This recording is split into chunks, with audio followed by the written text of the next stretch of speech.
I loved this movie so much. I paused it twice just because I was afraid it was going to end. Like I wanted it to last longer. Draw it out. Yeah, totally. God, it's so fucking good. You know, it's amazing. Joe Mankiewicz, the brother of Herman Mankiewicz, he was really good. I mean, he did like he did the screenplay for an early W.C. Fields movie, the one about the Olympics in L.A. Oh. They're from Klopstock here or something. It's hilarious stuff. It's pre-code. Yeah. I saw this movie once before. You had on TV or? No, I saw it a while ago, and I remember liking it, and I was so glad to watch it again. I agree with John. It's just a tremendous film. I loved everything about it. There's so many good little. I love seeing Marilyn Monroe for like 2 seconds, and she just killed. Dude, we're just talking about that scene with her in it. It's like she had the eyes, the hair, the look, the smile, and she was obviously glowing. She stopped all business. No, she was on screen. She's like the sun going through the room. Yeah, right? And just everyone, particularly Betty Davis, is just wow. Yeah, just wow. Yeah, I think the only critique. I mean, we'll get into it, but. Maybe Anne Baxter is a little not on the level of everyone else in this movie, especially at the end. I think that these other people are just such on the level. They're bringing their A game, and she's not bad. No, but I don't think she went to the places the other actors did. And Betty Davis hated her during the production. Apparently. Oh, really? I didn't know that. Yeah, I was reading a little bit of behind the scenes. And she was the only one. She was the only one she didn't get along with. Well, that's perfect for the role. Yeah, well, I mean, I guess it shows, right? But I thought Anne Baxter was really good, but she did a little bit of too much smirking. There's when things going on, you can see a little tiny smile going on. Yeah, and we were trying to bridge the sympathy gap, and we never get that with her. You know, it's like she's gonna like stab multiple people in the back as soon as she possibly can. You know, maybe because I knew the premise of the film, but if you know it, you're watching it and you realize that it's kind of a thankless role. You know what, you guys, I misspoke. It wasn't Anne Baxter that she didn't get along with. It was Celeste Holm. Correct. Oh, right. Oh, that's why? the person that. Correct. According to Celeste Holm, she walked on set the first day and said, "Good morning," and Betty Davis said, "Oh shit, manners." And then basically, they just didn't get along. That's what I read. She just didn't like You get her. the feeling that Bette Davis was exactly like most of her characters. Oh yeah, she probably didn't have to read a script. Oh, yeah. It's like, okay, yeah, I know like this. you could do another one. One of my favorites, of course, is Baby Jane. Yeah. Yes. Right. Well, she's about 50, playing 40 in this movie. Right. Yes. 43. Yeah, playing 43, and I think she's over 50 in this movie. Well, at the time they said it was a brave role because she was talking about her age a lot in this. So yeah, her persona was established, but this is definitely, she credits this for rescuing her career because now she could play, aging stars. Oh yeah, she was able to shift it right off there. Shift into, all the crazy older lady parts. Yeah. Yeah. I did find. I want to point out one thing. Just dive right in, which is. I think this movie's phenomenal. I want to watch it again as soon as possible. But isn't it interesting how when it opens up, it's George Saunders' character who's narrating, and then halfway through the film, the friend Celeste Holmes' character starts narrating. That was weird. And then it goes back to George Saunders' character. I thought that was an odd choice. You don't normally see that in movies where they sort of have multiple narrators, unless they do it right from the start and you hear all of them kind of going at it at the same, like coming from different, but this was like literally you're halfway through the film and suddenly the friend starts narrating. What did you guys think of that? It was unusual. I went, okay. Yeah, because it was unusual, but I liked it. It's a little schizophrenic. Yeah, you don't see it in movies with one central storyline with its head. That's what I mean. Yeah. In Bad and Beautiful, you had multiple narrators because there was multiple storylines. Each character gets. And sometimes you get that in movies, sometimes you don't. But this one, that was odd because there was that kind of that voice of God narration, and you were hearing it from different points of view. It wasn't quite Rashomon, but it was close. George Saunders had so much personality when he started the narration at the beginning during the awards ceremony. Yeah. And it gets to the freeze frame. So I felt like he was going to take us through the whole movie. Exactly. That's what I thought too. But talk about the voice of God. I've always He's got such a considered that distinctive God voice. probably speaks a lot like George Sanders. Oh my God, George Sanders. Well, this isn't Then obviously. we're in trouble. There's other. I mean, obviously, this isn't the voice of God because these are characters in the film that we're seeing. But Right. Right. there are some great films that have that voice of God narrator. One like Little Children is one. Yeah. But Razor's Edge. Oh, I thought the choice of narrator in Inherent Vice was interesting because it was a minor character. Right? yeah, Yeah. but it didn't ruin it. It didn't ruin it for me that they did that. I just thought it was. It took me a while to go. Oh, It's definitely different. Yeah. Yeah. Scott, I'm tickled pink that I went to go. This is my favorite fucking scene in this whole movie. Is this Yeah. on the corner on the couch. Oh yeah. During the party. Did you guys notice him? I think Scott must have. Because I had to go. This one wasn't on the internet. I had to go like pull it manually, but I had to pull it manually. Yeah. there were some great little details like that in the back. Oh, but look at that hair on the eye and just fucking dark eyed and shit faced. And but also she was drunk, but not too self pitying. Yeah. She kept throwing out these amazing lines in this scene. It was just so much fun to watch. Oh, that's what I wanted to comment on, the fucking writing. Oh, This is like what's his fucking name? Sorkin wishes he could do something. Oh yeah. Like this is clever and witty, but not over the top. Where Sorkin is like this braggart motherfucker who like no one talks like that. Yeah, granted, maybe no one talks like these people either per se, but this felt witty without feeling forced. It felt just like, oh God, the dialogue, the lines in this movie. It broke the old time movie mold. Like That's true. It's an old timey movie that did not sound like an old timey movie. No, it was that thematic that when television came out, the break between old Hollywood and like Silver Age Hollywood. I was talking about this with Bloom Girl about like at what point did the tipping point, like I think about this, I think about Sunset Boulevard and other movies, like right around 1950, 1952. They're so different tonally from the stuff that was very common in like mid to late 40s. I think part of it is probably because the old studio system really was dying. Yeah. And they were losing control, you know, the what's his name? The guy who used to run MGM, you know, he was just like this tyrant. Yeah. Right. Louis B. Mayer. Well, He was just an asshole and a tyrant, you know. This shows you that like Mankiewicz could. I think this film is so perfectly directed. He can really direct a film. It just That's why it's a pity that one of his last movies is Cleopatra. But like career or not, but Scott mentioned how the next film we're going to talk about moves pretty quickly. I mean, I guess it kind of does, but I felt that this kind of like John said. I loved his sentiment of like wanting to pause it so it wouldn't stop, because I felt this movie just went bam, bam, bam, bam, bam, and I was enjoying every second of it. It was going so fast, and I didn't want it to end either. And I felt that it's just really clear, good direct filmmaking. Yeah. No, the camera placement was really good. The sets were interesting always. You know, even their little kind of that late 40s Rococo going in all the scenes. Everything put a little too much furniture in their houses back then, and it's kind of like your eye starts roaming all over this the frame. It's like, well, that's interesting. Putting a banjo here, that's interesting. Why'd you do that? You know, kind of thing. Right? And but it was just beautifully done. And when I was talking earlier about what bitchiness is, and I think bitchiness is a remark, a cutting remark, insulting remark made to get a laugh. That's all it is. You know, obviously, if someone's out of the room, you say something, and everyone's like, "Hoo hoo hoo," you know. Or if they're not out of the room, or not there. But this film, but you gotta have the jumbo coconut balls like her to be able to do it in the room to someone's face. You know, that's like not everybody could do that. But that's what made it wonderful, because there was just everybody had these amazing lines. The movie is ridiculously catty, and that was. It is.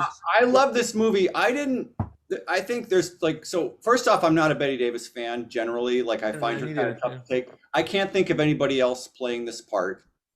Like maybe Joan Crawford, maybe, but I think I think Ann Baxter is super weak sauce.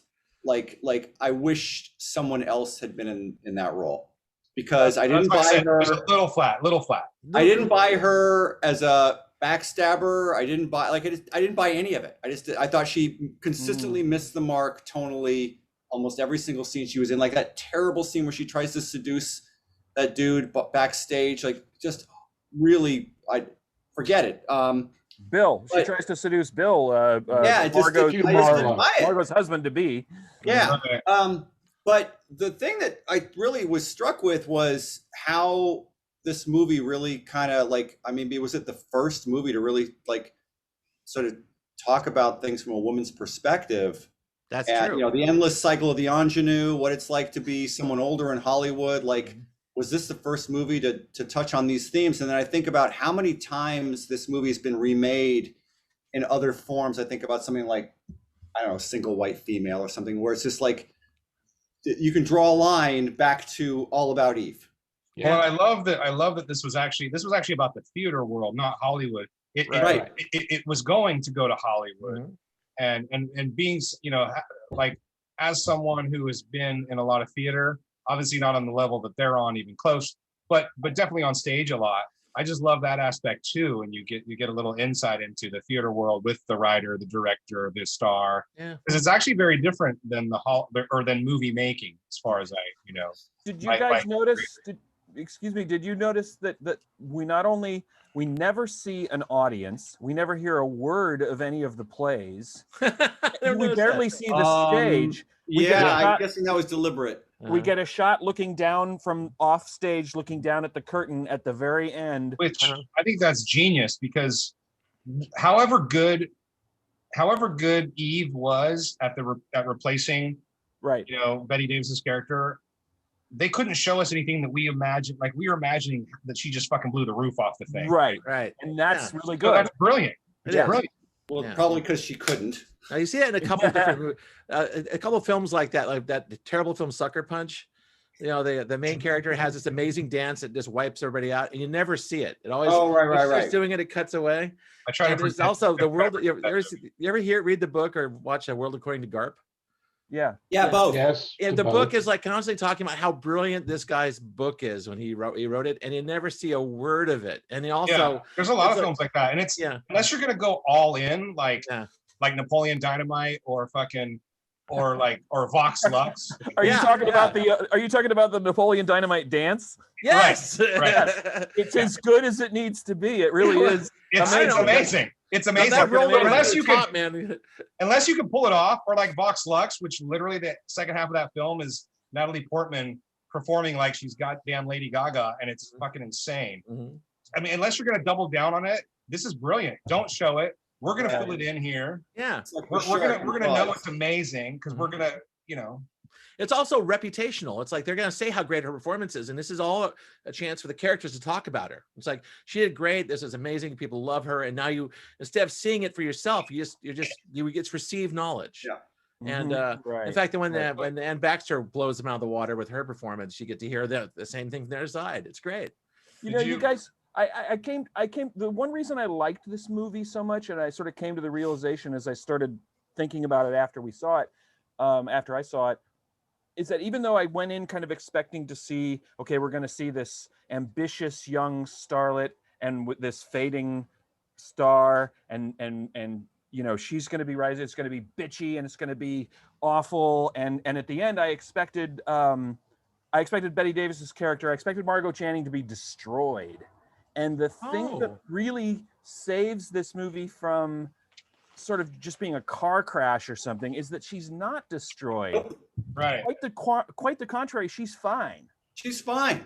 She's fine. She makes the transition, and now it's Eve's turn. Right. You know, I'm gonna actually raise a flag here. I think that was a false note for me, because at the end, when she gets basically edged out of her career, it's like, I've always wanted to be a housewife and be married and live in the country and do something like that. Does that strike you as something someone with that much ambition would say? Something somebody says to the room, even if she doesn't believe. I know. Do you think that was right? It's a line. Was she trying to be convincing? Or do you think it was sincere? That's the question. I disagree. I disagree 100%. There's that speech in the car when they run out of gas accidentally, and she's talking to Karen, and she does this great speech, and she says, 10 years from now, Margot Channing will cease to exist, and what's left will be what? One career all females have, whether we like it or not, is being a woman. Sooner or later, we've got to work at it, no matter how many other careers we've had or wanted. You could totally take like a feminist reading of that and say, oh, she's gotten all this fame.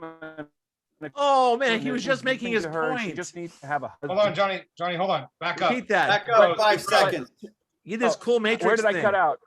Yeah. Right after Right Right after the quote. Right after the quote. Okay, right after the quote. Okay, so you could take a feminist reading of that and say, oh, how backwards. She just wants a husband and that's really all she needs.